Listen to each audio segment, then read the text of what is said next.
رقاصہ کا امیر مصر کے خیمے میں جانا بھی ایک راز ہے۔ اپنے جان بازوں کو شک میں نہ پڑنے دو اور کسی سے ذکر تک نہ ہو کہ رات کو کیا ہوا تھا۔ علی بن سفیان نے کہا یہ کمانڈر پرانا تھا اور علی بن سفیان کی قابلیت سے آگاہ تھا، سو اس نے اپنے دستے کے تمام شکوک رفع کیے۔ اگلے روز سلطان صلاح الدین ایوبی دوپہر کا کھانا کھا رہے تھے کہ سلطان صلاح الدین ایوبی کو اطلاع دی گئی۔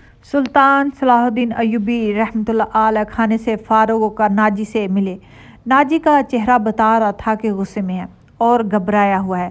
اس نے ہکلاتے ہوئے لہجے میں کہا، قابل صدر احترام امیر مصر، کیا یہ حکم آپ نے جاری کیا ہے کہ سوڈانی فوج کی 50,000 نفری مصر کی اس فوج میں مدغم کر دی جائے جو حال میں ہی تیار ہوئی ہے؟ سلطان صلاح الدین ایوبی رحمۃ اللہ علیہ نے تحمل سے جواب دیا، ہاں ناجی، میں نے کل سارا دن اور رات کا کچھ حصہ صرف کیا اور بڑی گہری سوچ و بچار کے بعد یہ فیصلہ تحریر کیا کہ جس فوج کے تم سپہ سالار ہو اسے مصر کی فوج میں اس طرح مدغم کر دیا جائے کہ ہر دستے میں سوڈانیوں کی نفری صرف 10% ہو، اور تمہیں یہ حکم بھی مل چکا ہے کہ اب تم اس فوج کے سالار نہیں ہوگے، تم فوج کے مرکزی دفتر میں آ جاؤ گے۔ ناجی نے کہا، عالی مقام، مجھے کس جرم کی سزا دی جا رہی ہے؟ سلطان صلاح الدین ایوبی رحمۃ اللہ علیہ نے کہا، اگر تمہیں یہ فیصلہ پسند نہیں تو فوج سے الگ ہو جاؤ۔ ناجی نے کہا، معلوم ہوتا ہے کہ میرے خلاف سازش کر دی گئی ہے، آپ کو بلند دماغ اور گہری نظر سے چھان بین کرنی چاہیے۔ مرکز میں میرے بہت سے دوست ہیں۔ سلطان صلاح الدین ایوبی رحمۃ اللہ علیہ نے فرمایا کہ میں نے یہ فیصلہ صرف اس لیے کیا کہ میری انتظامیہ اور فوج سے شکایتوں کا خطرہ ہمیشہ کے لیے نکل جائے، اور میں نے یہ فیصلہ اس لیے کیا ہے کہ کسی کا عہدہ کتنا ہی کیوں نہ بلند ہو اور کتنا ہی کوئی ادنا نہ ہو، وہ شراب نہ پی، ہلڑ بازی نہ کرے اور فوجی جنشوں میں ناچ گانا نہ ہو۔ ناجی نے کہا، سلطان معظم، میں نے تو حضور سے اجازت دی تھی۔ سلطان صلاح الدین ایوبی رحمۃ اللہ علیہ نے فرمایا، میں نے شراب اور ناچ گانے کی اجازت اس لیے دی تھی کہ اس فوج کی اصل حالت میں دیکھ سکوں جسے تم ملت اسلامیہ کا فوج کہتے ہو۔ میں 50,000 نفری کو برطرف نہیں کر سکتا۔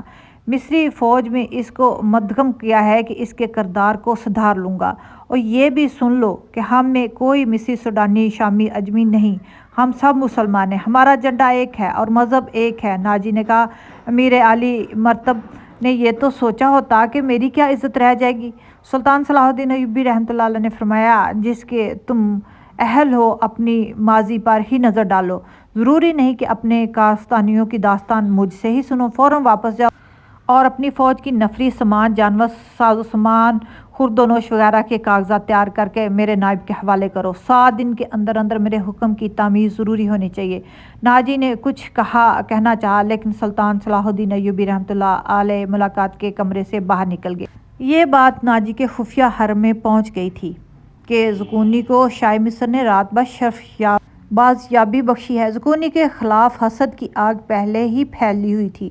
اسے آئے ابھی تھوڑا ہی عرصہ گزرا، لیکن آتے ہی ناجی نے اس کو اپنے پاس رکھا ہوا تھا، اسے ذرا سی دیر کے لیے بھی حرم میں جانے نہیں دیتا جہاں ناجی کی دلچسپ ناچنے والی لڑکیاں رہتی تھیں۔ زکونی کو اس نے الگ کمرہ دیا تھا۔ انہیں یہ تو معلوم نہیں تھا کہ ناجی زکونی کو صلاح الدین ایوبی رحمۃ اللہ علیہ کو موم کرنے کی ٹریننگ دے رہا ہے اور کس بڑے تخریبی منصوبے پر کام کر رہا ہے۔ یہ رقاصائیں بس یہی دیکھ کر جل بھن گئی تھیں کہ زکونی نے ناجی پر قبضہ کر لیا تھا اور ناجی کے دل میں ان کے خلاف نفرت پیدا کر دی گئی ہے۔ حرم کی 2 لڑکیاں زکونی کو ٹھکانے لگانے کا سوچ رہی تھیں۔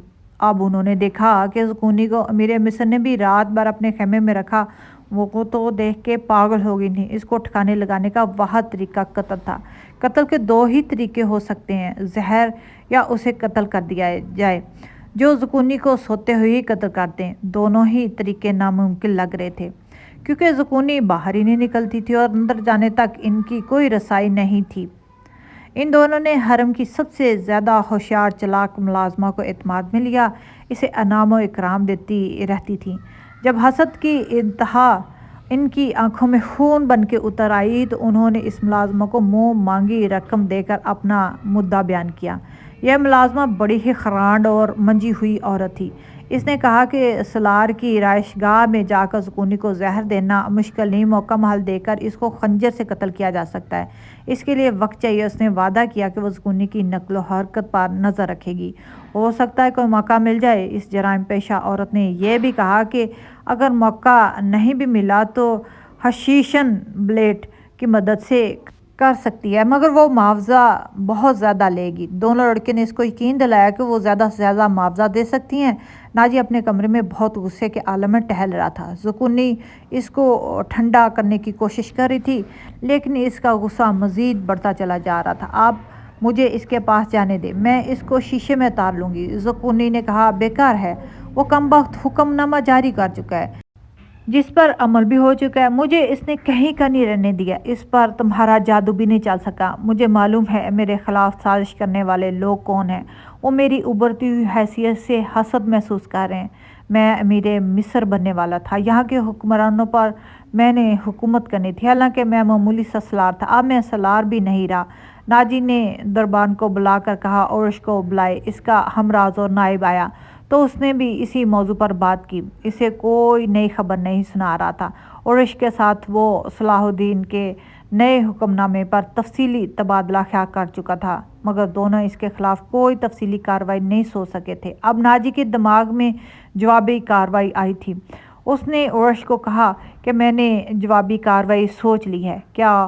عرش نے کہا بغاوت۔ ناجی نے کہا عرش اس کو چپ چاپ دیکھتے رہنا۔ ناجی نے اس کو تم حیران ہوگے۔ کیا تمہیں کوئی شک ہے؟ یہ 50,000 سوڈانی فوج ہماری وفادار نہیں؟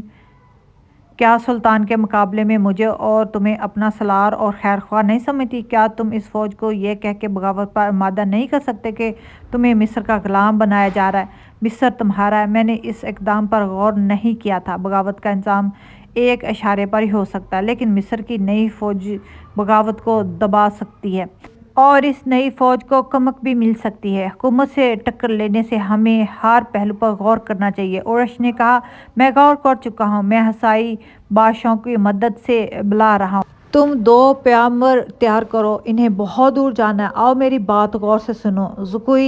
زکوئی تم اپنے کمرے میں چلی جاؤ۔ ناجی نے کہا۔ زکوئی اپنے کمرے میں چلی گئی اور وہ دونوں ساری رات اپنے کمرے میں بیٹھے رہے۔